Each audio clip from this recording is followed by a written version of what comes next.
Today, Musty Collective, we have two amazing special guests, two writing partners. We have Mikki Daughtry and Tobias Iaconis, screenwriters of the films 5 Feet Apart and The Curse of La Llorona.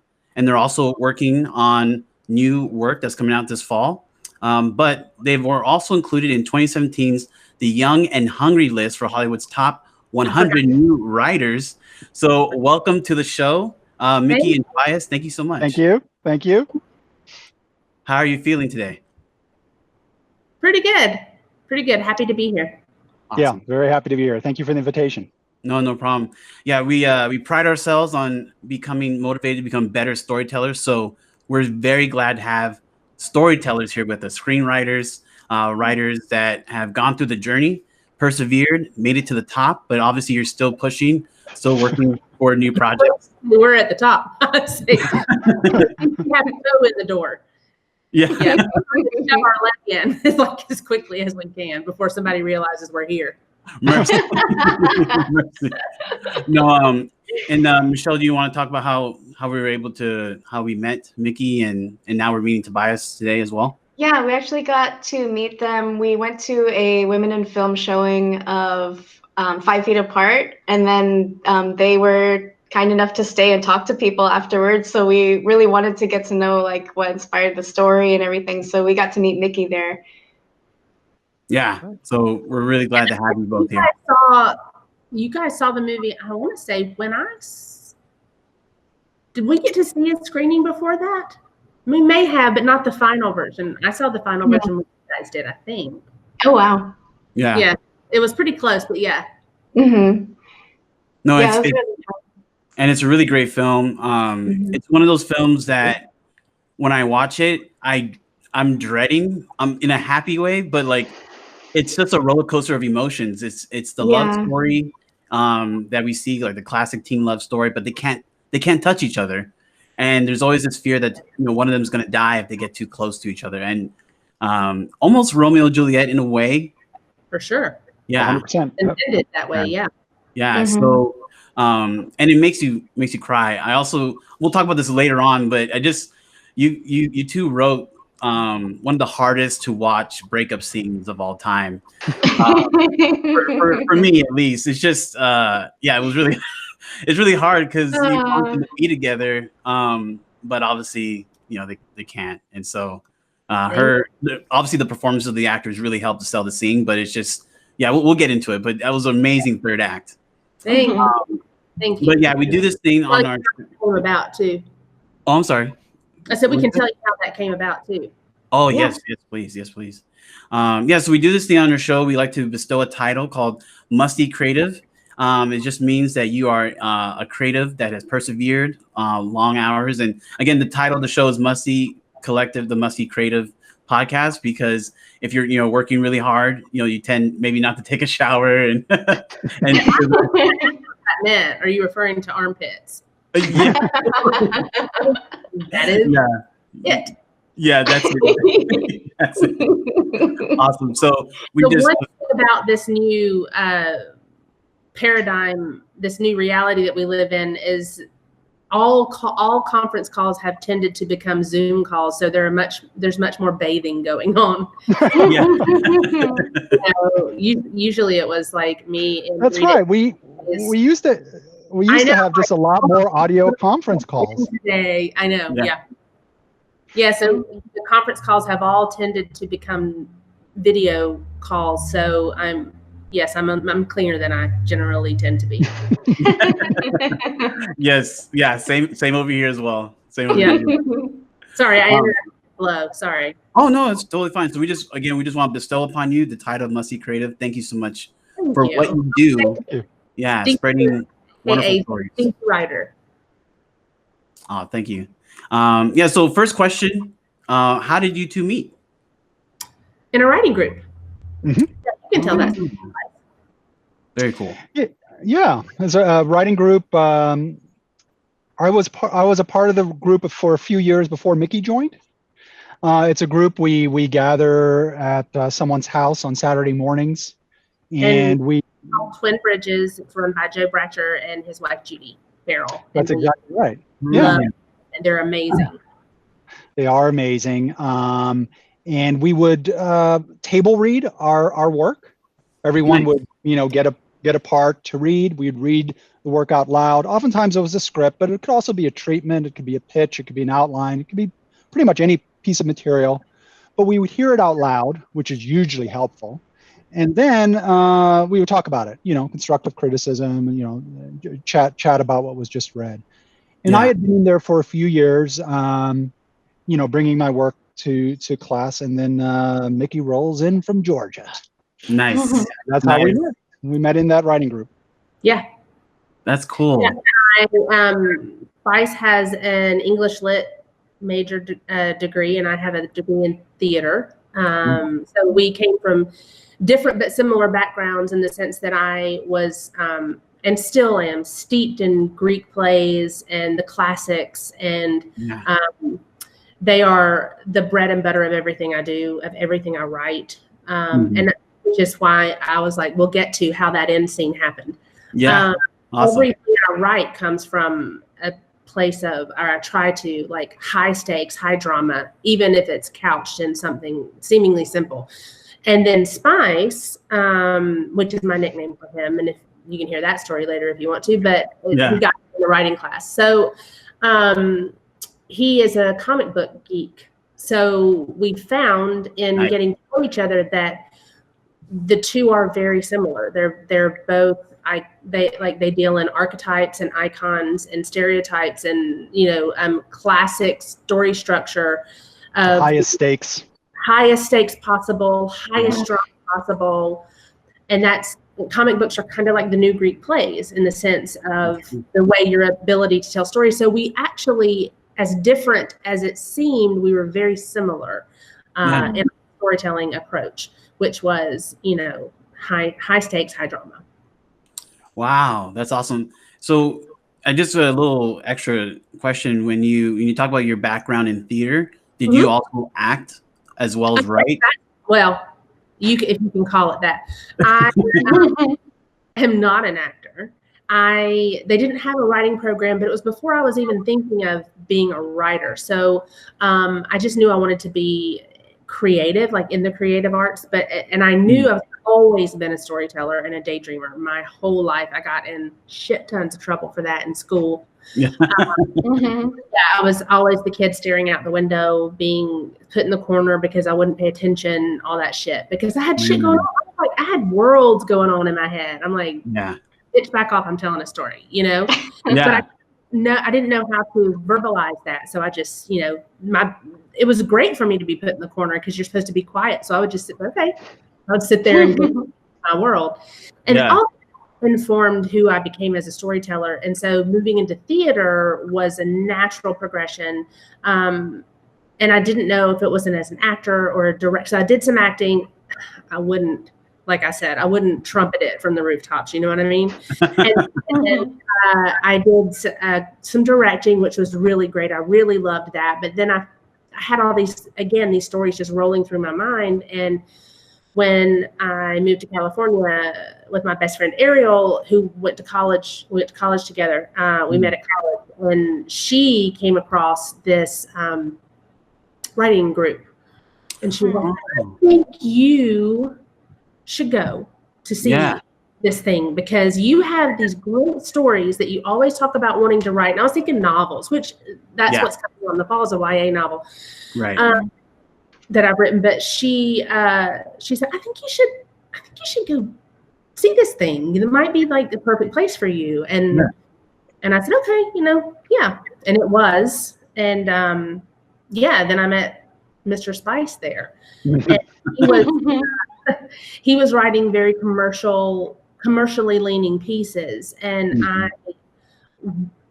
was of the same flavor, I'd say, with a different skill set. So we very much complemented.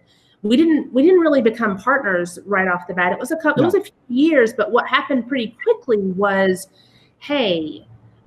Spice particularly was like, hey, you got a fight scene in this thing. I really like it. Can I take a look at that and let me Musty? And I'd be like, yeah, because he writes amazing action. And he would say, and while I'm doing that, will you take a look at this lead character and blah, blah. And I'm like, yeah. So we just had these complementary puzzle pieces that just fit so perfectly together to make, it's like 2 + 2 = 5, you know, for us. So we decided to make it official pretty much in 2013. And that's when everything, it was almost like the universe was waiting for us to check the box, you know, so, you know, let's just make this official and become partners. And I mean, within months of that, we were at Austin, we were almost winning Austin. We had reps, we were getting calls, we were doing meetings. Yeah, it was so fast after that. It felt very divinely inspired in that sense, that it was meant to be, and our artistic lives were just waiting for that confirmation of, okay, let's just partner up. And it was so fast after that happened. No, it's awesome. And then for Tobias, was it like a meetup group, or just, you know, friends that knew each other in Hollywood? How did you come to the writers group? So as Mikki mentioned, I have a degree in English Lit. I went to a very small school back on the East Coast. They didn't have a film program.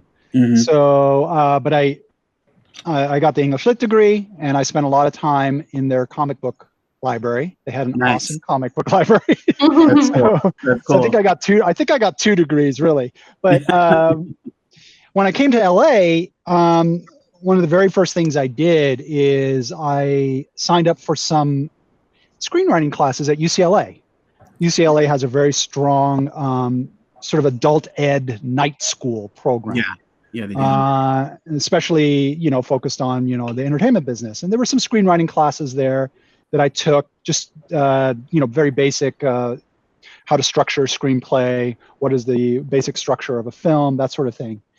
And one of the classes I took, I think it was the very first class I took, was run by this husband-wife team, Joe and Judy. And they are the ones that invited me to join this Twin Bridges Writing Saloon.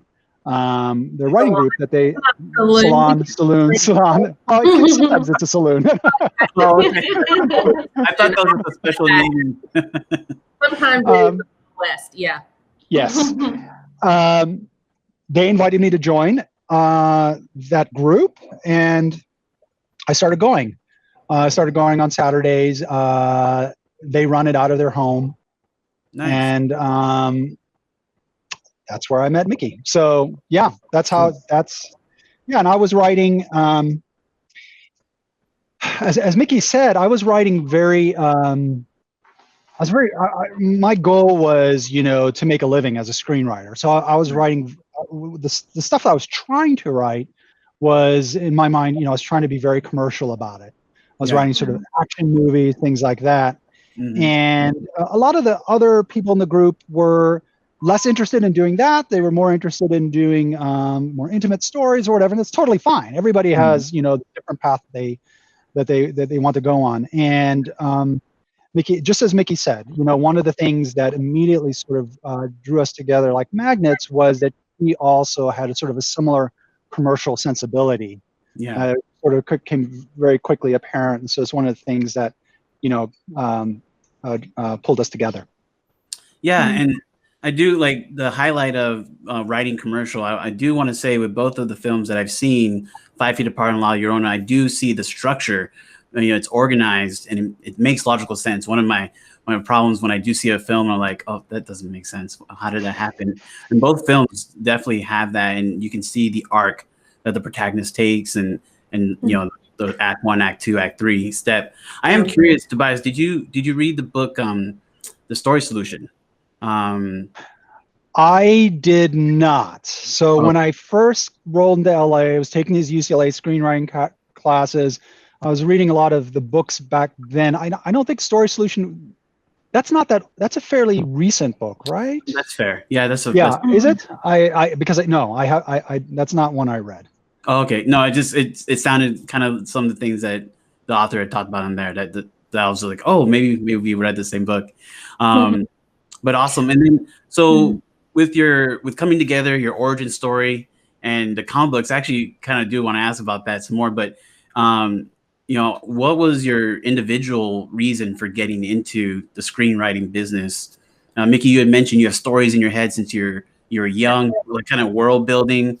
But what you know, obviously there's novel writing, there's playwriting, there's screenwriting. You know, what inspired you to say screenwriting's my thing? That group. Strictly speaking, it was the timing and the placing of it. I knew that the stories that I had in my head were. I just naturally tend to lean toward very cinematic storytelling. Even when I'm just in my own head, I see them as a movie. I don't see.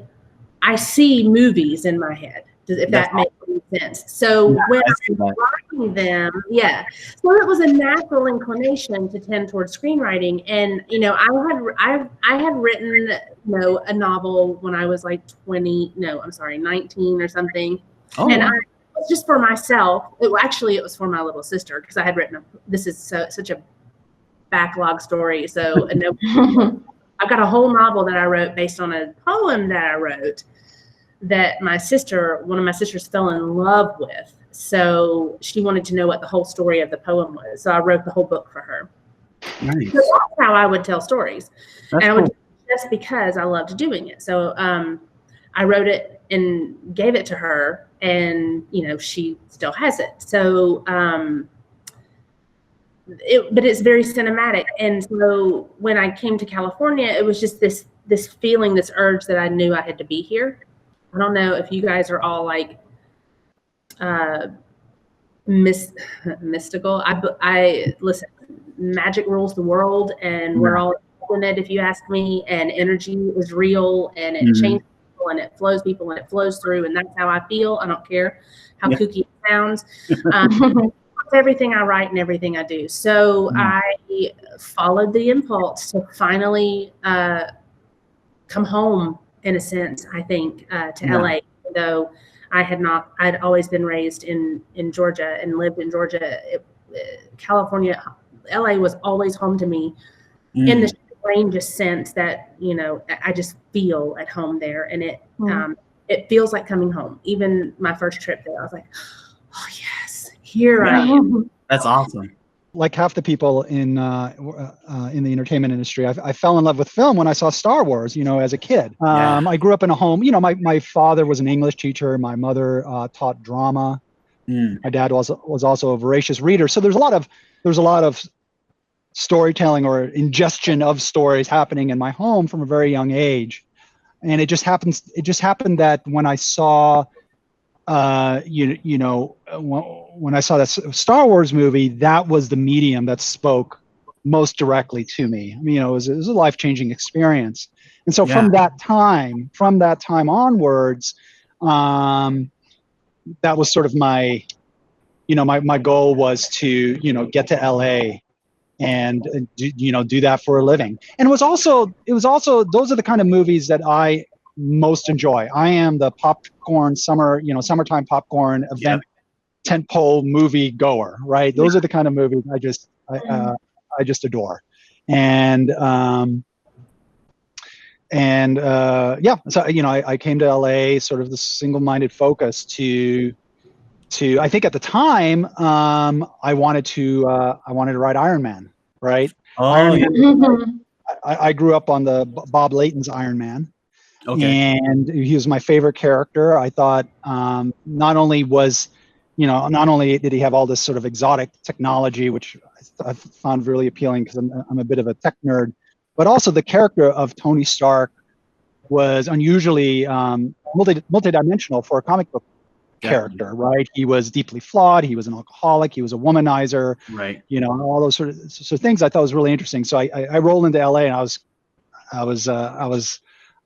was determined to bring Iron Man to the big screen. So it was a little bittersweet when it finally happened, but it was such a great movie. That I can't complain about it. It was fantastic. So just very naturally, writing for the commercial marketplace wasn't sort of this mercenary tactic on my part. It was just something. It was those are the type of movies I most naturally enjoy watching myself, and so that's what I was writing. That's awesome. Oh, that's great. I always love to hear the stories of why people get in. Yeah. Mm-hmm. I was gonna say, and then Mikki, did you want to finish what you were saying before you cut out? Oh, because you had the novel for your sister, and oh yeah. Well, where was I? I don't know what you guys heard. you had wrote a whole novel for your sister, and then she still had it, and then I think that's where yeah. Okay, probably something I said and should not have said, so that might be really good. Oh, okay. What I'm talking about is the universe and the way it works and the way energies work. And funny enough, some of the things I said, as I was saying, I was like, you really shouldn't be saying that.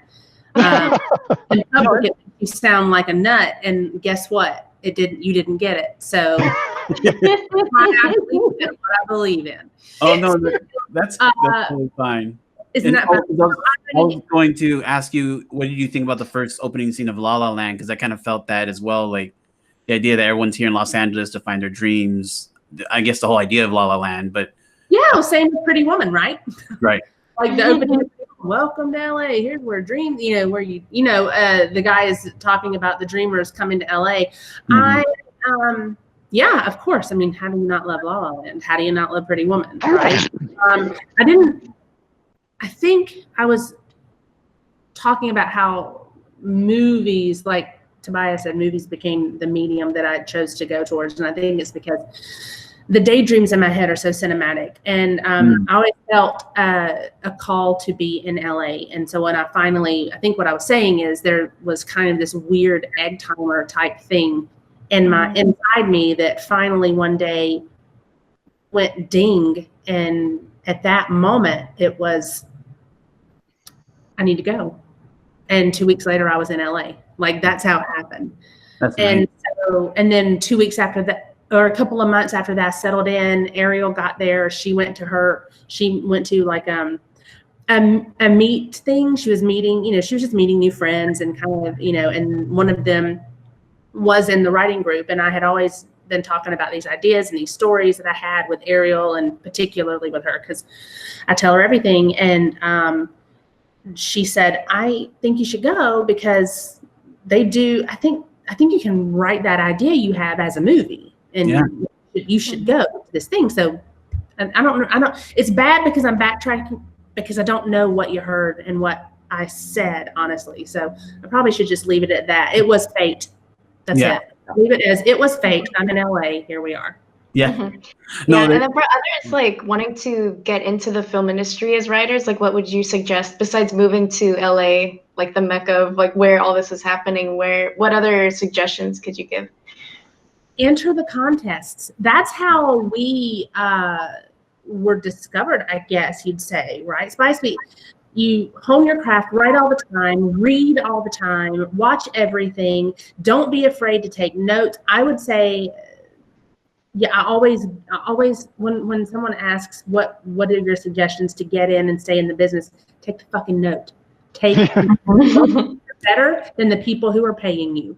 That is my number one rule. So the sooner a writer learns to listen and squash their own ego in the sense that, yes, you should be proud of what you've created. Now let other people make it better. Even if in the beginning you don't think that's what they're doing, listen. Mm-hmm. So that's my advice to break in. And the more amenable you are and the easier you are to work with, the more they want to work with you. So, I'm rambling, Spice. Yeah. You're about to say something. So, just like Mikki said, I think screenwriting competitions are very helpful in that they serve as a gauge of your work. Winning a screenwriting winning a screenwriting competition may not necessarily open any doors for you, but the great thing about them is if you sort of regularly enter your work into various competitions, over time, they really help to gauge, what's working and what's not working, so it's a sort of an you're getting honest reads of your work, which are very difficult to get, right? Honest, objective reads of your work are a hard thing to get. Yeah, don't listen especially to if your you're mom because she says it's awesome, you know? Yeah, that's exactly right. So screenwriting competitions, the more established screenwriting competitions like the Austin Film Festival, like the Nickel, Academy fellowships, those are great things to do.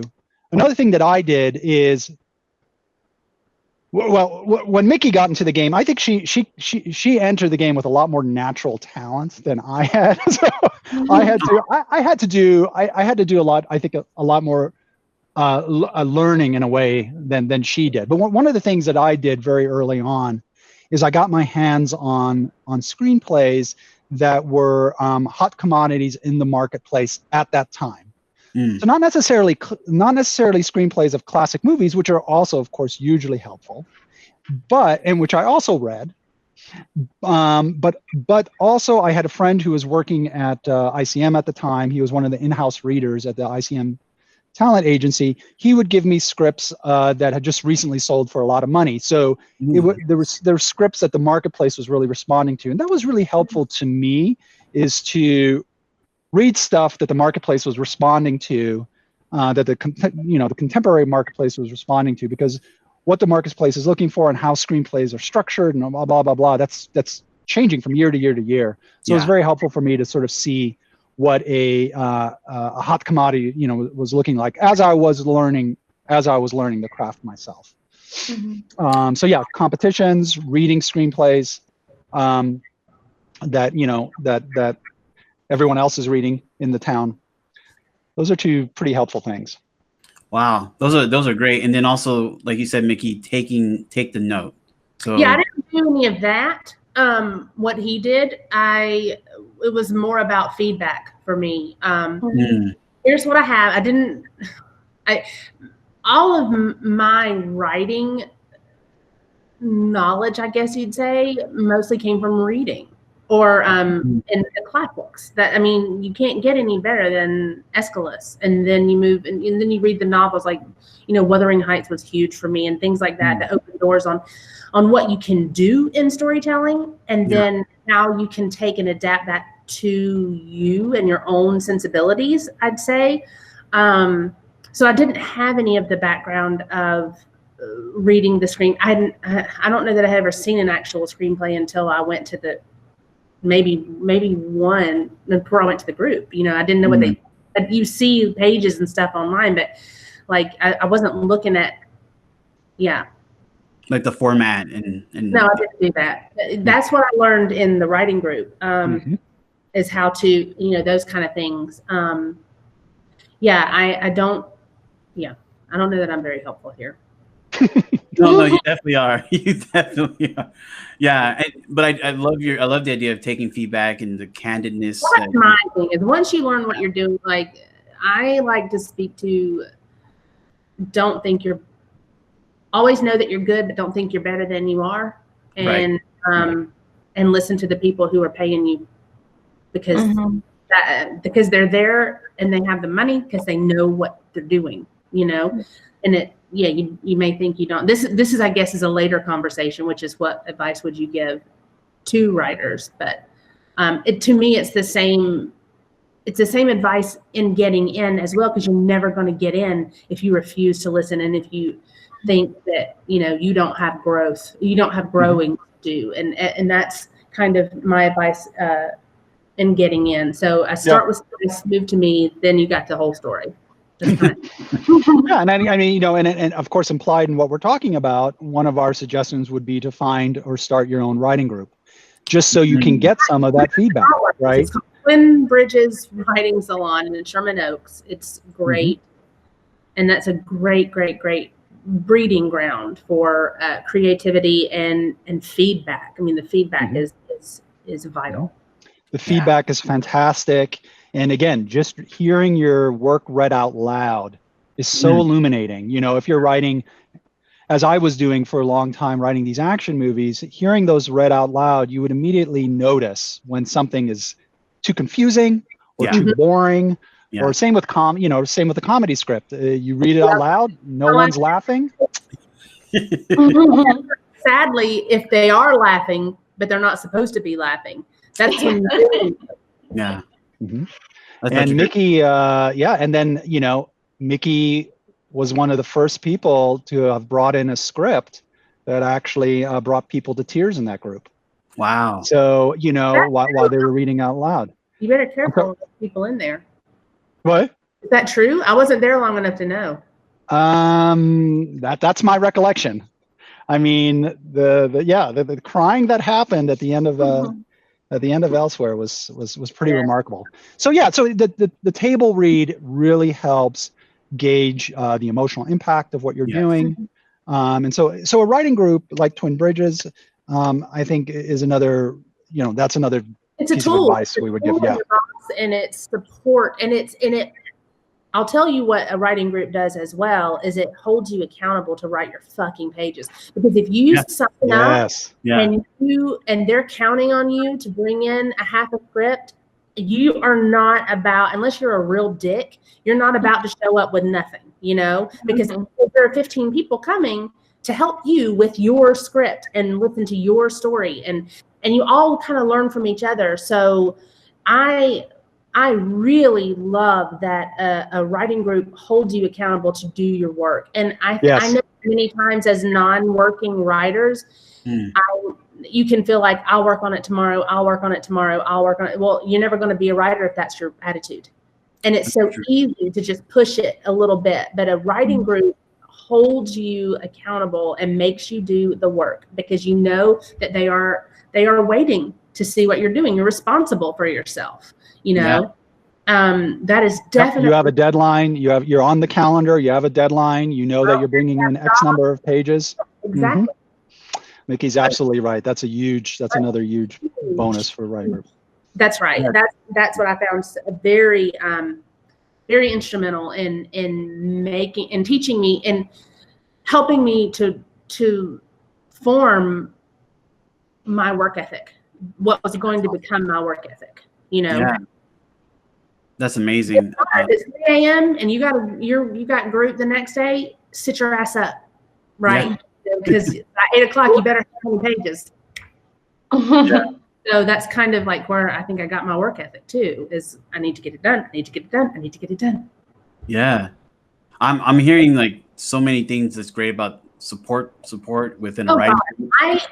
I think it is nearly impossible to do without some kind of support. Even still, Spice and I are partners, and he is the first one to read anything that I do and vice versa. But we also have other friends, some of whom we met in the group, that still we like to, every once in a while, we're like, I might want to ask Marguerite, or I might want to run this by, Ariel, or, my friend William. Like, we have people who generally will get to a point where like we might need one, so a support group is integral to the success you're going to have, I think, and unless you're a savant, which there are, and I'm not, and Spices, sorry babe, and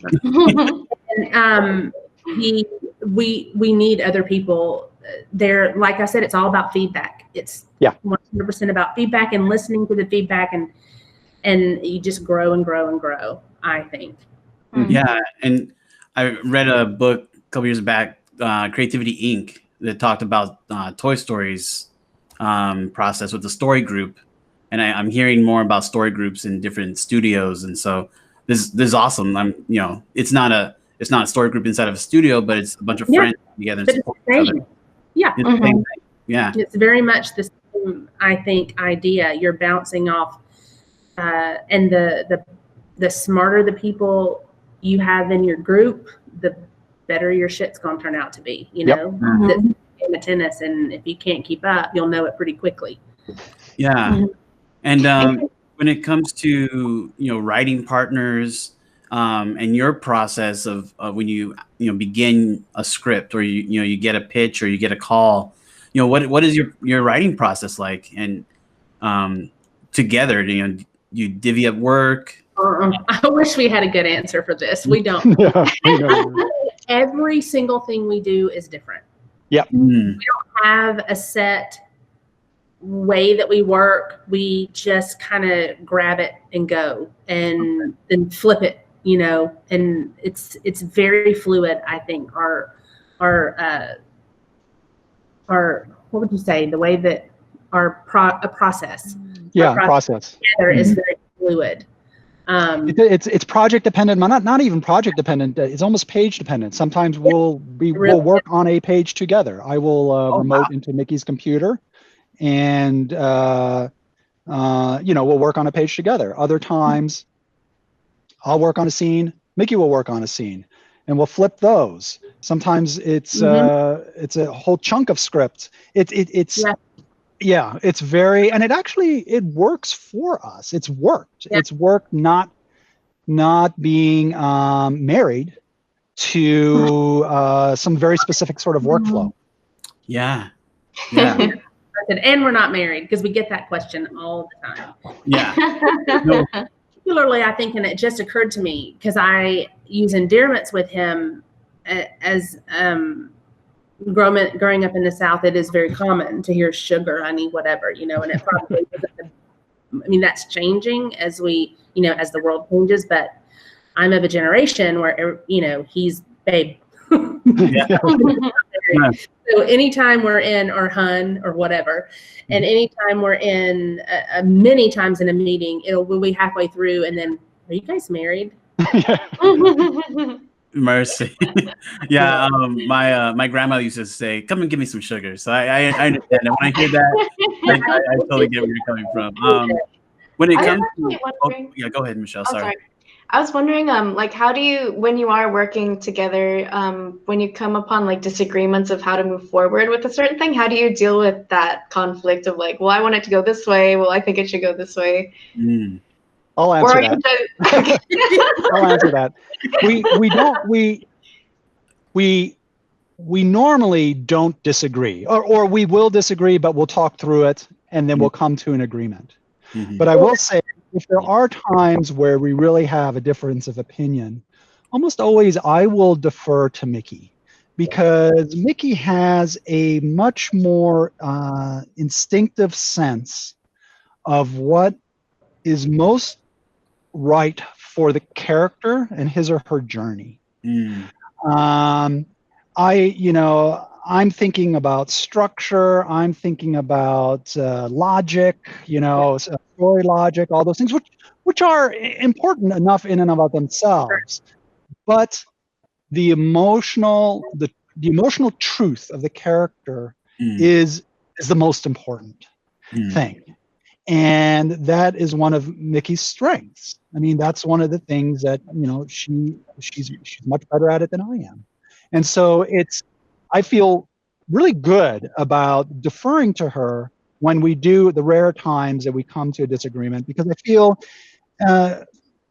like this is probably her position is very likely the right one, and so but it's not something that happens often. So but when we do, that's the direction we usually go, and it gets him off the hook if it's wrong. Yeah, that's exactly right.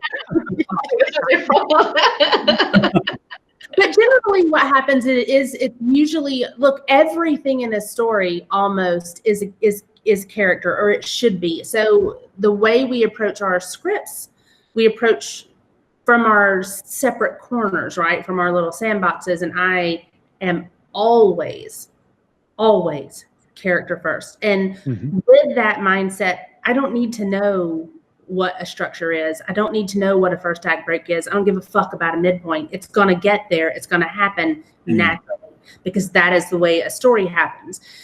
And Tobias, so if there's ever a structure question, I'll say, look, I think I'm leaning a little too hard into this. The midpoint might be late. And he'll go, yeah, you're right. And we work that out. And then, like you said, if it's a question of motivation or where should this story go, what should happen here, generally it's more of it's going to be a character driven anything. So it's character dependent, but there are a lot of times that he'll call and go, okay, I get it now. It's the next day, he's like, okay, yeah, I'm with you. Nice. Yeah. And with that process, when you start together on your journey of writing a story, you know, with your outlining, do you have a point? Oh, you don't outline. Mm-mm. Oh, okay. Okay, cool. Very cool. I mean, we do. Sometimes if we have an outline, it's not really an outline. It's a pitch from a pitch. Right. Yeah. That's exactly right. Because we pitch something, you know, we have a pitch document, which I guess you could consider an outline or a treatment. Right. But outlining in the sort of traditional sense is not part of our process. It wasn't even me, Mr. Structure, you know, even me, I never outlined. Okay. Yeah, so outlining is not something that we do in a traditional sense.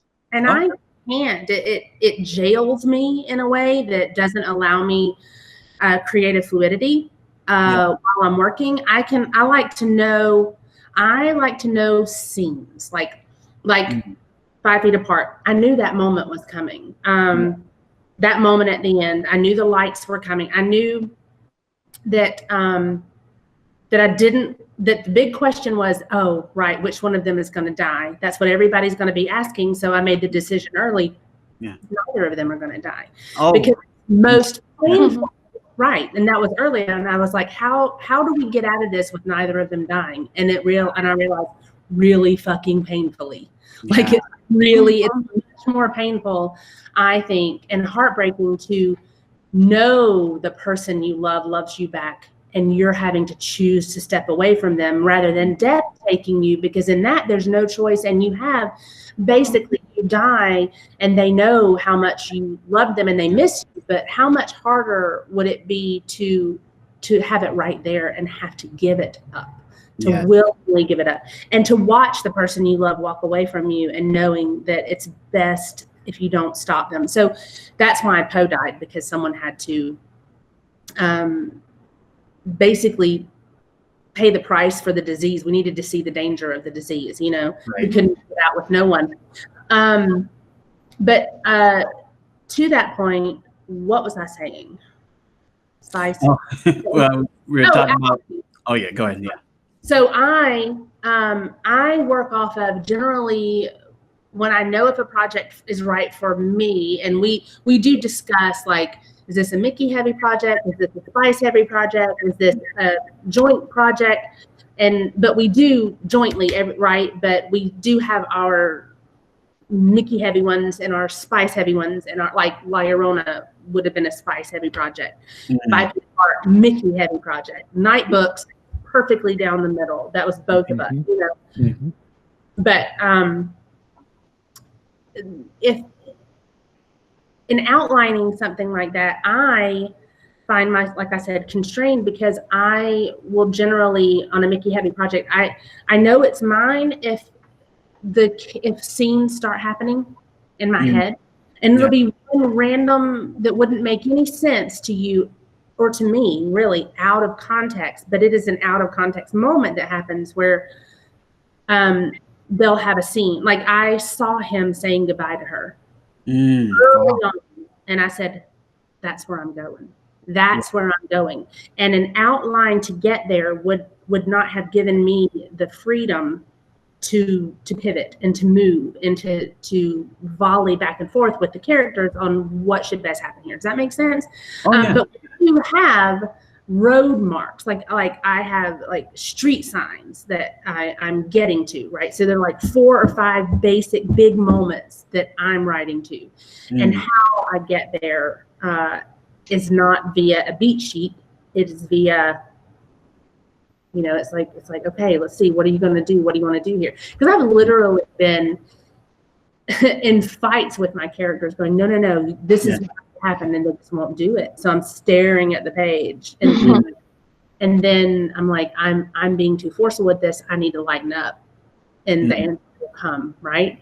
You know, we have friends who are married to their outlines, and that is perfectly acceptable. That is absolutely a very good way to do it. If you plan out every single step up front. I particularly find it limiting because I find myself wanting to stick to it and not being able to move a little freely. That's right. Yeah. And to that, then going to the ending of 5 Feet Apart, I want to ask some questions about the second act and the third act, but one thing as a fan with the lights and knowing that Stella and Abby had gone out and seen the lights every year together, it kind of feels like at the end, with Will giving her lights but saying goodbye, but it felt for like a moment like Abby was standing in the middle, her hands were out there, and then one hand was with Will, one hand is with Stella, and she's kind of like bringing them together in that one moment before obviously Will has to go goodbye. But yeah, how did you? What was the process of writing that third act and that scene? And it's a tearjerker. I can even get emotional just thinking about it right now. Well, when Justin came to us, he had read Justin, the director, Baldoni. Yeah, he had read Elsewhere, our Blacklist script, which is one that I have adapted. It's the one that Tobias was talking about that I brought to writing group, and everybody cried. Right. And I have recently adapted that into a YA novel, which is the novel that's coming out this fall. All this time, yes, is a YA version of that adult script. I can't tell you anything about it or would give it away, but he had read that script and it had come across, and he was looking for writers for his idea. He didn't have a title for it at the time, but he had Claire was a friend of his, and in CF, Claire had CF, and she was a very big blogger, and she was kind of a superstar in the CF world. Right. And he was a friend. They were friends, and he asked her, this is the way I remember hearing it, is that they were just talking one day about love, and she said, no, the last person a CFer can be with is another CFer. And it gave me the idea of, well, what would it be like to have this love story between two kids who are terminally ill who can't touch? And that's when he discovered our script, and he came to us and said, I want you guys to do this because you have the tone, you have the sensibility. So then we came up with the story for him. Yeah. And that's how that happened. And with that last scene, like I told you already, it came out of a need to not play into the trope of one of them has to die. I don't want to call it a trope because that's dismissing other movies that do that, Love Story and Fault in Our Stars, which are brilliant fucking stories on their own. It's not a trope, but please, don't take any offense to that. Oh, to the standard idea that it's that one of our kids has to die. And so approaching it, even Justin didn't know when we went into the pitch that that's how I was going to do it, because I wanted to, even the studio was like, ooh, who's going to die? And I'm like, but I wasn't about to tell them, or not one of our kids. So that was kind of the starting point, and knowing that Justin wanted the kind of magic that we were able to build into the feel of the hospital in Elsewhere, which is another hospital. There's it's got a lot of hospital, not anymore, but in the original. So that's what he wanted. So it was kind of an approach of not wanting either of our leads to die, because I didn't want to play into what people were expecting. And then finding a way to make that happen naturally and organically. So like I said, I have these like signposts that I follow. I knew that he would follow her around the hospital. I knew that there would be a birthday party scene for him. I knew that there would be Poe dying. I knew that there would be. Oh, really? Yes. Mm-hmm. I knew that scene hurt. Good. I'm glad it did. It hurt me to write it. It hurt me to write it. I knew there were like signposts, and it was just, how do I get there? And Tobias was a huge help there, because I was like, what do you think? And like, what should we do here? And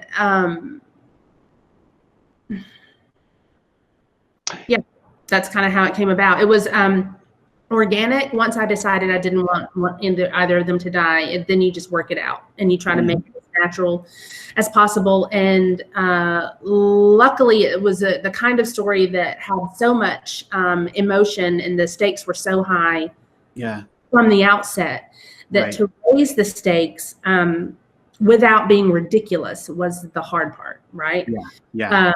Because you're like, oh, they're already going to die. So how could it get much worse than that?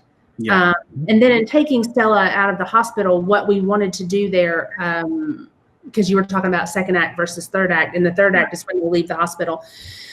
We needed some breaking point for her, because she was such a controlling, she controlled herself and her life so much because of her survivor's guilt that she was very, she caged herself, right? And Will the whole time is trying to free her, is trying to help, like, see, this is what it is. We're here for a limited time. Let's take advantage of it. And so by the time Poe dies, they have flipped places, Will and Stella.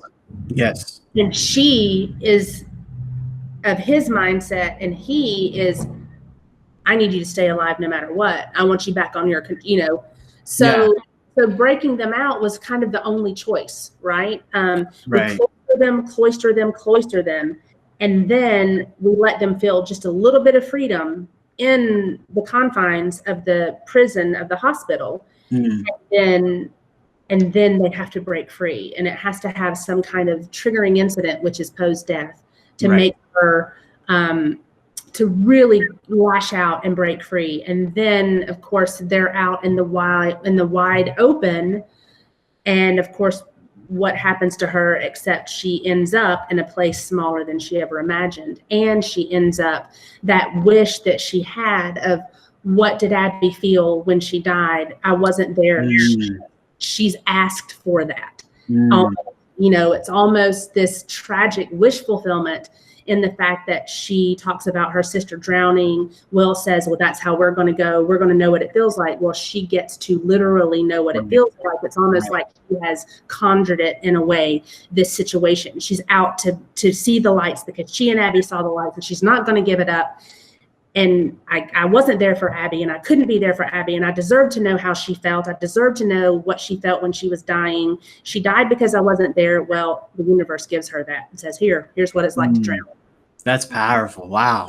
And that's what I was headed for. And I know it's a lot of subtext that you necessarily get by watching it, but I promise you, when I was working up those moments, that is what I was going for, or those underlying, and hopefully the reason it resonates is because even though I think much of the audience can't see all of that work, I hope they don't see all of that work. I don't want them to. I just want them to feel it, and to not be able to say, why did this kill me? You don't need to know why. Just know that it did. And that's kind of how I felt about, I wanted to break her out into the wideness and the openness that she wanted, and then suck her right back into that thing that she was so terrified of, that she basically asked for. She did. Like, how many times did she say, I need to know how she felt? I should have been there. I need to know. And he was trying to tell her, no, you don't want to feel these things. We're going to feel them anyway. And she manifests her own destiny in that, and then Will just happens to be there to save her from it, with the water filling up her lungs, it's just like mucus filling up her. Wow. That's right. And that's how Abby died. And that exactly. She was fixated on for so much of the movie. She's fixated, her drive is to live because Abby couldn't, and Abby's drive was to live because she couldn't, so Abby kind of died because of Stella, in a way, or she wouldn't have been taking those chances had she not wanted to live a life that Stella would never be able to live. So it's a cycle, and it's a circle, and it's the way we dedicate our lives to others and fuck up by doing a little too much. That's what all of that went into the telling of that story, into that third act, and how it got there. Wow. I think the layering was so important, because I think that's what made the movie feel so real and raw, is because you had all of those layers for all the characters. Thank you. Yeah, and we don't speak to them, right? They just, it's there. It's there, whether you know it or not. there it is. And I don't know how much of the nuance. I think the nuance comes through in the emotion, and I think that's why it worked so well. Even if it may seem over the top and a bit cheesy, it's the right note, because that's what it needs to play at that moment to resonate with people. Oh, that's powerful. And Tobias, I'm sorry, I feel like you wanted to add something, or I don't know if there's a leaf blower going on next door. I don't know if my microphone's picking that up or not. no? No, what I actually wanted Mikki to, one of the things, one of the brilliant things Mikki did was how you came about crafting Will and Stella. Oh yeah, who they were, because that was one of the it's something I always love hearing, because it was sort of a stroke of genius how those two characters came about, and it had to do with Claire Wineland, the CF vlogger that we met. Yeah. I'm gonna put myself back on mute. Okay. Much of the movie, a ton of stuff. So basically, we met. We knew the sketches of what we wanted to do with the characters, but they need, like Michelle said, they need nuance. They need layers. All those things need to be stitched into who they are before we meet them, right? So that we're coming into a story that is not once upon a, and in the beginning there, we want to slide right into who these people are. So we met with Claire a couple of times, and she was so amazingly whole as a person. And when I sat down to figure out like who they were going to be and how they would approach the world and themselves in the world, I couldn't stop thinking about Claire and how somehow at 23, 24 years old, she was so perfectly fulfilled and whole in a way that, at twice her age, I'm not still. And she found this, I think I said this at the Women in Film thing, you guys, that she found a way to live so much life in such a short time. I was astounded by that. And what she was, the way that I constructed Will and Stella was, I thought, I don't know that I've often met such a perfectly whole person.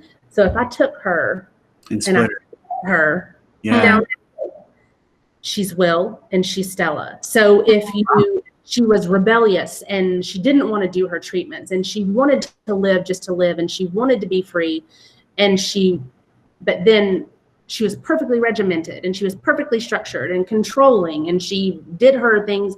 And the line, this is again from the Women in Film thing, when she told Haley had met with her, and she said, I'm tired of doing my treatments. I'm tired of living to do my treatments. I want to do my treatments so I can live. Yeah. Haley came back and said, she said this, and we were like, oh yeah, that's going in the book. Best line of the movie, and it came right out of Claire's mouth, because it's true and it hits true. And that's kind of how I built Will and Stella. And the reason they're so perfectly complementary is because they're both pieces of one whole person that we have the pleasure and the blessing of getting to know just a little bit, So that's it. So if you put those two characters together, it's her. Yeah. No, that's awesome. I could totally see that. And she says that line, living for my treatments instead of doing my treatments so I can live. And then she repeats back Will's line to her when they first met. Kind of that whole circle. Yes, it'll be ever. I love to do that. Yeah. One of my favorite things to do is to wrap up a little bow. I love laying down all the little pebbles and then picking them up on the way through. It's one of the reasons that I so love a second act. I know most writers, and they hate a second act, and it's my favorite because yes, and it's so weird because if you're doing your job right, you start at the very beginning building, right? and you're building and you're building and you're building, and it's like Right. dominoes, and you're setting these dominoes. And Right. through the second act, you've got the third act coming at you from the future, and you've got the past coming. To me, the second act is kind of the present part of the script. So you're building these dominoes, and now you're at this point where everything has to be this perfect set up moment. So when you, from the third act, and you know that you're going here, and you tap that first domino, it's got a brrr. So our third acts generally end up with just, it's all of the climax action and everything's being wrapped up. So we don't really slow down in the second act. We speed up, and that's kind of where, like first act break, we hit the gas and we kind of don't stop until we crash our car off the end, you know, and that's the end of the movie. So I love a second act because I think it's intimidating to some writers, and I think it should not be, because I just think punch it, go. Yeah. Slow down, you know? Yeah, faster, more intense. I felt that in the second act of 5 Feet Apart, and actually does remind me of some of the moments in La Llorona. But in 5 Feet Apart, you know, you go from, you know, Will starts his advances on Stella. She obviously rejects him in the beginning. Then, you know, Will starts feeling bad, and Stella's putting her advances. And so, you know, Will's like, no. Then they go on their first date. They have that moment at the pool, which was great. And then you broke up the tension because they're just staring at each other. I'm like, where's this going to go? Because they can't touch each other. And then they go into the pool. You know, it's Will's birthday, surprise birthday. And then Pose dies. And I'm like, whoa. Like, and then, you know, Stella gets in the room. Will tries to get close. So I'll be there for you. And then she's like, get away from me. You know, and at that moment, I'm like, oh, I don't know what's going to happen. She hates Will now. It's that's yes, all that. And it was I'm trying to think of how to say this. We got there were some comments that were like, there were two all is lost moments. And I'm like, no, there aren't. No, there aren't. You may think Poe is an all is lost moment when you see it, but it's a trigger. It is not, and it is such a hugely epic moment in her life that you think this is her all is lost moment. It must be. No, it's not. It's just the trigger, and she thinks that too, which is why she thinks, I'm free to go. Fuck all this, I'm out. You're headed for your all is lost moment, and those wishes that you've unconsciously manifested in your life, that's where you're headed to, that icy almost grave, right? So that's truly the all is lost moment. And so we got a lot of comments and people going, you know, you had two all is lost moments. I'm like, no, I really didn't. I really didn't. Just because someone dies does not make it an all is lost. Just because it's a hugely powerful moment doesn't make it did not. An all is lost moment leaves the heroine or the hero feeling like they're done. There's no choice. It did for a second, and then her choice was to, no, I'm not going to do this. I'm going to live. And then the all is lost moment happens where there is no choice. And I think that speaks to what you both said earlier, that, you know, you don't keep yourselves to an outline, and your styles change even per page, because, you know, what I've been reading and what you know, what the studies are, is that, you know, you get to your third act, you've already had that moment in the hero's journey where you go into the cave, you know, and then you come out. But, you know, she falls kind of into a cave, a watery cave that could have been her grave in the third act. And you're just like, screw the rules. We know our story. Well, that's what I was saying when I was saying I don't tend to write from a place of structure. I tend to write from a place of character and how does their story grow. And Tobias keeps me honest about it, because he'll come and go, no, hell no, you can't do that, you crazy. So he will, you know, kind of keep me honest. And but I tend to follow the characters where they go. And in a story like 5 Feet Apart, it's very much about who are these people, what do they want, what do they need, and how can we help them get it. Not what happens at the midpoint, what happens at, but you know, it's going to happen naturally because the story tells itself in a way. If you're following the drama, right, story tells itself in a way that you can't help but hit your beats. They just happen, you know, which is why it never occurred to me that Poe's death might feel like an all is lost moment, because it just was what had to happen at that moment, at that time, to take our breath away, so to speak, you know, to borrow a pun from the movie. I don't want to pun the movie, right? But it takes your breath away because you're on this great big high and everyone is as happy as they've been. And then, of course, you know, we throw water all over it. Right.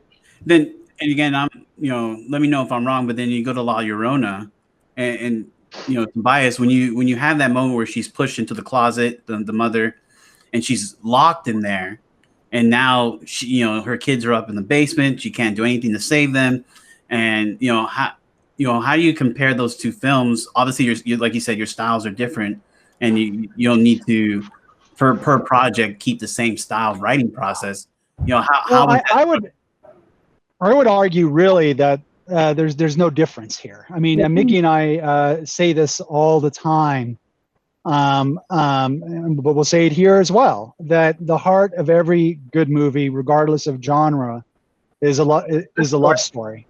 Yep. What is the love story? If you sell the love story, if you get the audience engaged in a love story, then a movie will be scary, like La Llorona. A movie will be a tearjerker, like 5 Feet Apart. A movie will be exciting, like a Mission Impossible.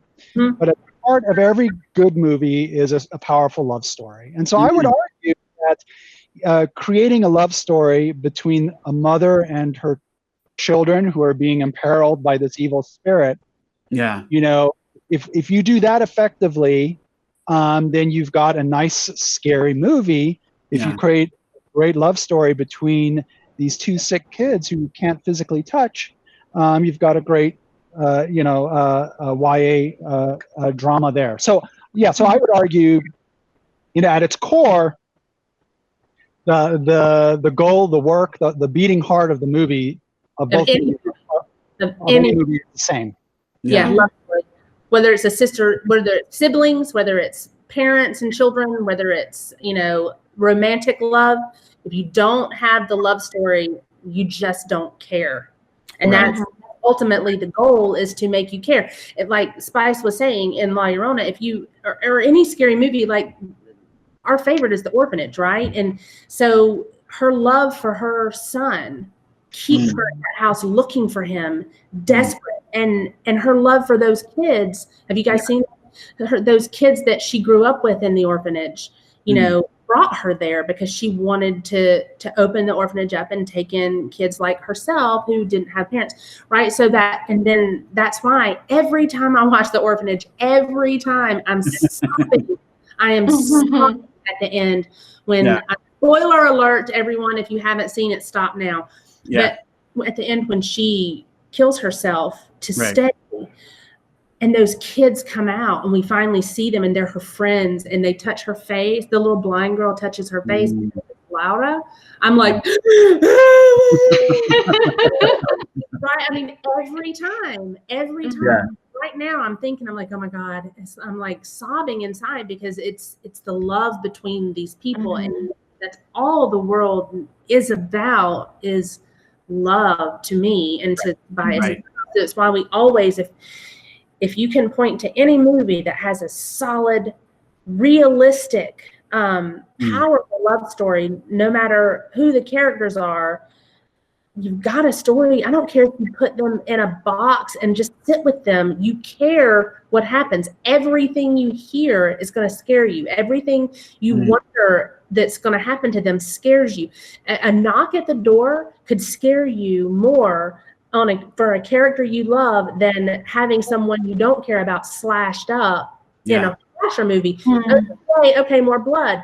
But if you have a character that you're desperately rooting for and there's a knock at the door and you sense danger, your heart's pounding. And you're invested in the character and in the love story. And that's and the reason we call it love story is because they have to be their love has to be with someone else. We want to see them. Who are they fighting for? What do they want? Who are they willing to risk everything to save?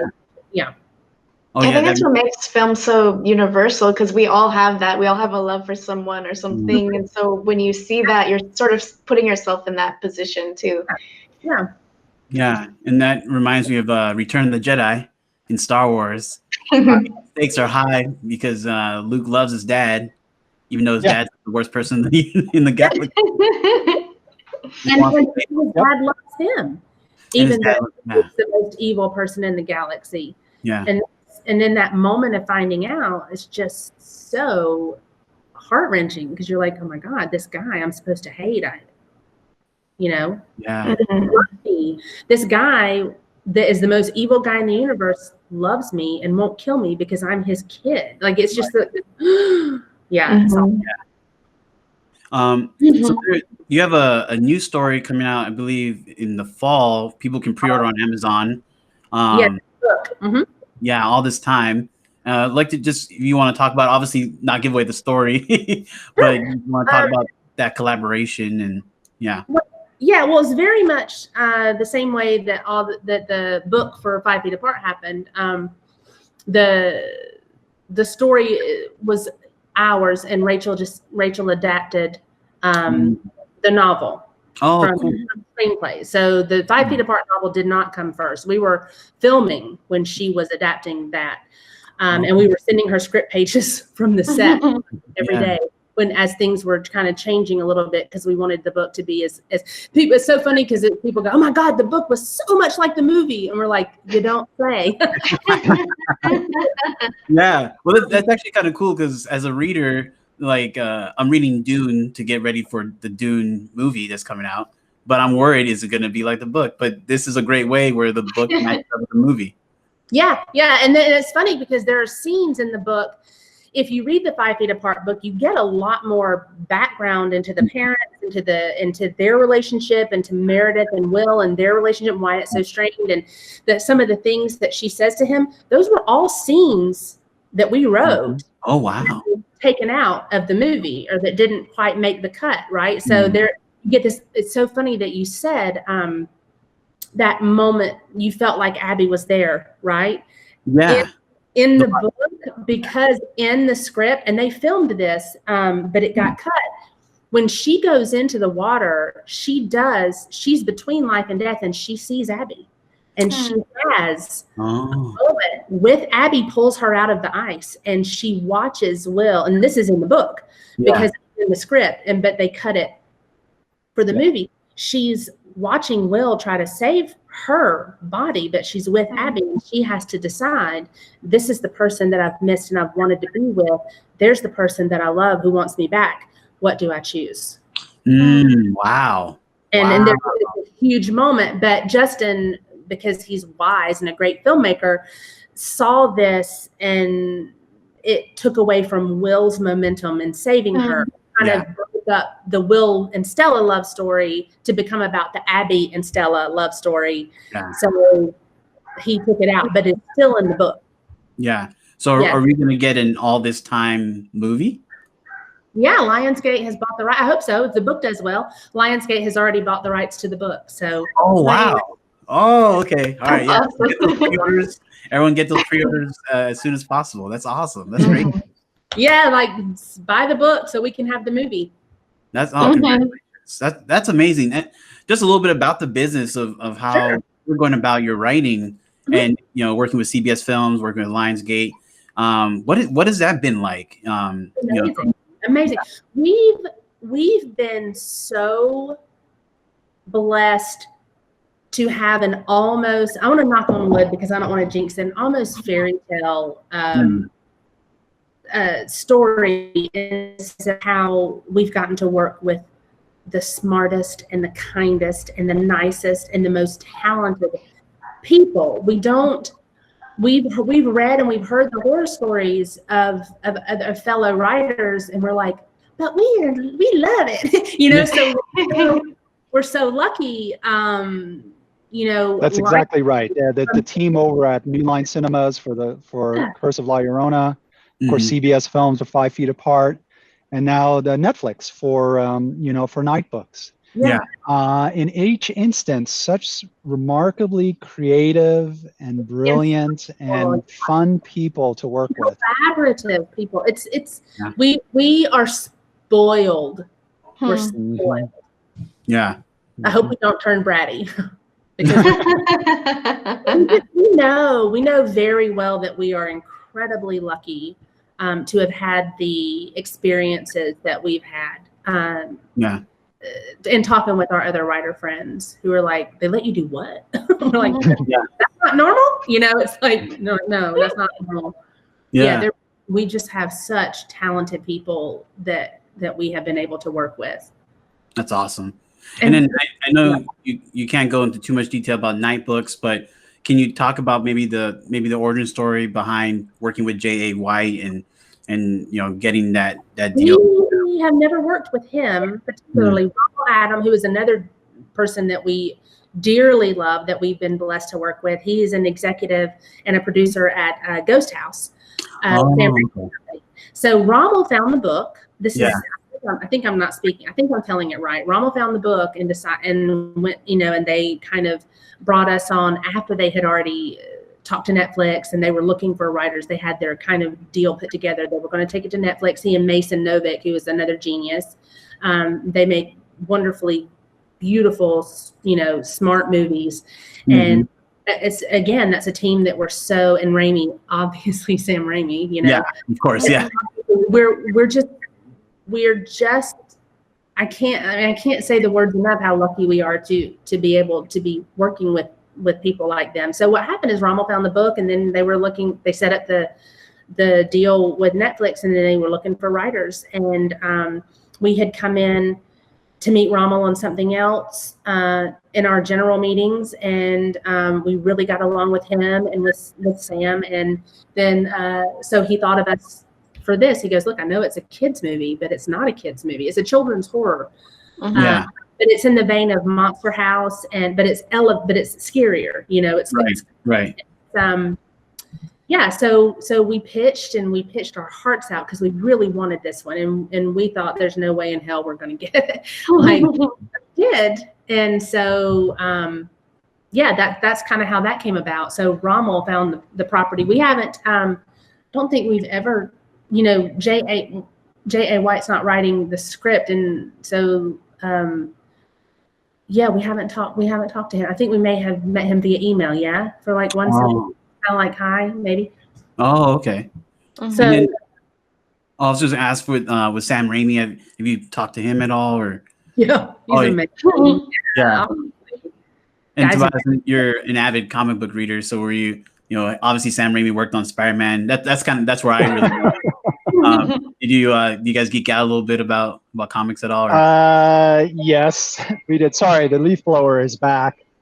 Oh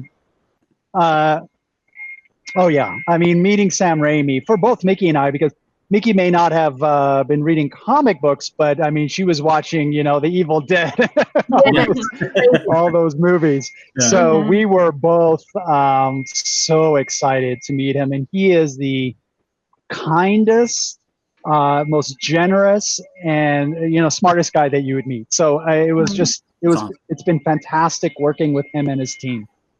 On Night Books.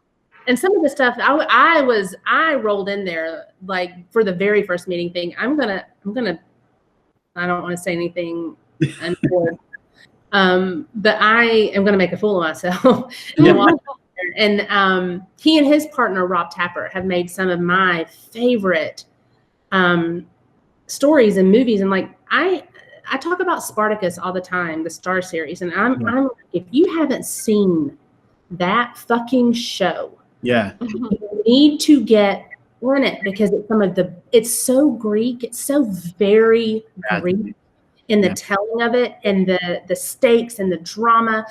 I'm like, get into it, get used to the aesthetics and the language of the show. That I can't enough with how tightly brilliant I think that show is. And that came from, Rob Tappert's, company in Ghost House, and with Sam, it's just I can't. So I was walking in there with Evil Dead, you know, I'm an Evil Dead junkie, I'm a Sam Raimi junkie, I'm a Rob Tappert junkie, and comic books or not, I was the one who was geeking out. Nice. Like, yeah. This is me talking. I wanted like a gallon of water. I couldn't feel my teeth. I couldn't feel my mouth at all because I'm like, yeah. Enough that you thought Tobias was the one, but I lost my shit over Nice. because that is my entire like story library is from those guys, you know. Yeah. That's cool. I was cold sweating it, y'all. Like, but they're so. I mean, Sam Raimi, Rob Tappert wasn't there. And if I ever get to meet him, I will bow at his feet. But Sam was there, and I almost want to say, I don't want to shake your hand because I'm sweaty, you know. But immediately puts you complete ease, and it's a great place to be in business. We love them over there, and Roman, you know, and Zainab, his other executive. We love all of them at GoStuff. That's awesome. We've been lucky, and I hope, like I said, I'm knocking on any wood I can find. I'm gonna go knock every wood chair in here because I don't want the ride to stop, you know. Yeah, definitely. No, you're going on this great upward trajectory. So yeah, just keep going. We're excited. I think one thing I was thinking when you were talking about the story, just how important it is to just be a good person, like in the industry, like being a nice person. I think that's probably why you guys are headed upwards because you're really kind people. Like it's really nice to talk to you guys, and you're really friendly. I think that like just collaborating with other people, it's so important to just get along, and I think that's huge. Yeah. So I think it's really. Yeah, I mean, you know, it takes a village to make a movie, you know, and so being able to play nice with others is definitely definitely an asset, you know, to have.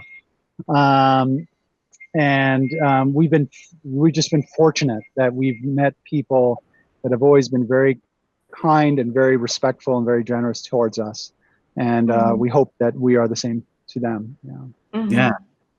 Well, we just have a few more questions, and but thank you so much for your time. But as you look forward to the future, you've obviously worked with now a number of people so far in your career. But is there any people that you're looking forward to? You want to shout out to the universe, maybe speak into existence? I want to meet Rob Tappert. Because together they, like I said, built my whole teenage years. Yeah, I mean, there's a million, but I don't dare say them out loud. And you know what? The fact, it's so much more fun just to be on the ride. I mean, Mikki and I, we've been on movie pitches with Slash, the guitarist from Guns N' Roses. Wow. You know, we've met Sam Raimi. Awesome guy. I know. So I think whoever we dream of, it seems like the universe is going to surprise us with something even better. It's just been insane what comes to us. And so I'm with Mikki here. I don't want to vocalize anything because I just want to be open for whatever's coming. That's cool. Because it's been so much better and more surprising than I could have anticipated. Yeah. And then, like, obviously not vocalizing, just, like you said, leaves you open so you can just experience it. There's no letdowns. You're just enjoying it for what it is. That's amazing. Yeah. And exactly. Just, you know, some hit, some don't. You just keep going. Keep fucking. I wish there's something we're working on right now that I'm dying. Can't talk. We'll have to do this again as soon as it's announced because talk about it, and we can't. And then I wanted to ask you. Well, obviously we talk about upcoming projects, and we'll wait until next time. But is there a story you're dying to tell that is not one of these, maybe other projects? A million. I have a book that we keep, that we jot down ideas that we have, that we're going to, okay, after this, we're going to do. But again, not complaining, because blessedly we get work. So we will always put aside, you know, I mean, look, don't you write to get paid? You know, it's like, Yeah. so we have our projects that we want to do, and we will do them. But something great always has been coming up, and you don't say no when something good comes your way, you know? Yeah, true. So we figure those will just marinate and spice, and then we'll just cook them up when they're ready. But we're always like, oh, what if I did this? And then we write it down one of these days. You know, we're going to be 400 years old writing movies. But I mean, writing stories is so much fun, and you can do it at any age. So why not? It is, and it's not. That's one thing I would say. It's a massive amount of fun, but it's a massive amount of work. I would like to say this to the people who want to be in the business is, once you start doing it for a job, for money, you are responsible to the people who are, and this is where I say you take your notes, to work your ass off for them. You know, in my opinion, you're responsible for that. Do your best job every time. Yeah, and it does, I will say, become more, work is not the right word, but it's, you know, when you can set it aside and you can just have fun and go crazy. It's something that when you're doing it as a profession, it's not less fun, it's just different. You know what I mean? Yeah. It's more pressure, actually, is what it is. And pressure is not fun, but it makes it diamonds, right? The more pressure you have, the harder that coal is squeezed together into something beautiful and shiny. But the pressure's not fun. Yeah. It's fun. The product is fun. The collaboration is fun. The pressure is not. But, you know, maybe it'll get where it is fun. Oh, yeah. Maybe just edit all that out, because I don't want to I didn't say any of that. Yeah, no, it's good. This has been awesome. This is amazing. And then one last question. What are your favorite films of all time? What? You go first. Oh, favorite films of all time. That's a very, very hard question to answer. Yeah, I know. I love.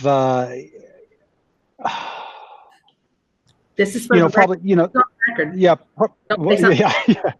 Okay, so for sentimental reasons, of course, Star Wars, because that put me on this journey. Yeah. You know, newer films, I would say, you know, I love the first Matrix movie. I loved Braveheart and Gladiator. Those I love those epic, you know, the epic movies. Yeah.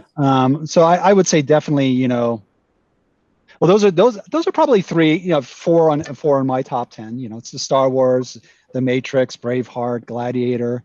And Mikki and I will be writing one of those movies soon enough. I Yeah, I love it. Mine are Bombshell, 1930, Jean Harlow. Anything Jean Harlow's first, all of the movies, and then we go into. But Bombshell, I love that. It's so witty. It's so smart. Yeah. I love all of the Golden Age classic movies, because they didn't rely on anything but story and character. Right? There were no special effects. There were no big, you know, monsters or superheroes. It was just people. I love Matilda. That's one of my very favorites of all time. I love Matilda. It's got such heart and such sweetness, and it's set in a magical, the little girl whose mind is magic, and I love that. It really speaks to me. Yeah. There are two recent, like Nocturnal Animals, blew me away, and I know it's just from a couple of years ago, but anybody who will sit still, I make them watch it. And then they have to love it or they can't be my friend anymore. I love Moulin Rouge. Again, it's this beautiful, epic, colorful, spectacular love story. And she, dies. So she's going to die. So the whole time you're anticipating it's just great. And then The Orphanage, obviously. The Orphanage. Yeah. That's one of my favorites. I think on the horror side, I have all these different categories. I think on the horror side it would be The Orphanage, The Conjuring, the first Conjuring movie. They're all great, but the first one is really John Carpenter's The Thing. On the horror side. Yeah, I love The Matrix 2. I love anything that's groundbreaking, that sticks with you. Ex Machina. Yeah. That's another one that if you haven't seen it and you're my friend, you're gonna fucking see it. Right. Everything, we're watching the movie. I must have seen Ex Machina at least, and I'm no shit 12 times just watching it with people who haven't seen it. And I will watch it again and again. But it's the movie that you want to see with someone new because you want to see their reaction to it. I think that's clever, brilliantly told story. Perfectly crafted, in my opinion. To me, my modern ones are that and Nocturnal Animals. And then, Back to the Future, obviously. Oh, yeah. Yeah, right there. Yeah. I love the feel goods. I love the feel good movies, and Dirty Dancing will always be one of my favorites. I mean, how do you, huge favorite of pretty much everyone I know. It's another one that if it's on TV, I'm watching it. If it's coming up, I'm watching it. Yeah. In 2020 for quarantine, I've been having cats watch parties. So I'm up on. Awesome. Yeah. I'm sorry? You having what? Cats, 2019 Cats watch parties. Yeah. I haven't seen it yet. Oh, I mean, if you want to do a watch party, let me know. I haven't seen it yet. Yeah, because you mentioned like movies you're watching multiple. So I think I've watched Cats like 5, maybe 6 times now, just because to see the reaction. We'll have to do that. I'll wait to watch it with you guys. Yeah. What's another one that I watch over and over? It's I consider my favorite movies like there are favorite movies for the way that they're written and for the way like LA Confidential. Jesus fucking Christ, that movie. And that Brian Helgeland, I think that's how you say his name. He's one of my favorite screenwriters. He's so fucking brilliant, and the way he can distill. I love huge novels. Like if you've ever seen the novel LA Confidential, he is such a perfect version of the novel that is kind of rambling. And I love Mystic River. He wrote one of my favorite, A Knight's Tale. I think it was the same screenwriter, A Knight's Tale. Oh, that's I love A Knight's Tale. And I think it's the same. I think it's the same writer. Yeah. Master. Have you met Michael Arndt? He's one of my favorite screenwriters. He did Toy Story 3, but Little Miss Sunshine, I think, was the one that he's mainly known for. We're fleas on his ass. Like he doesn't even know.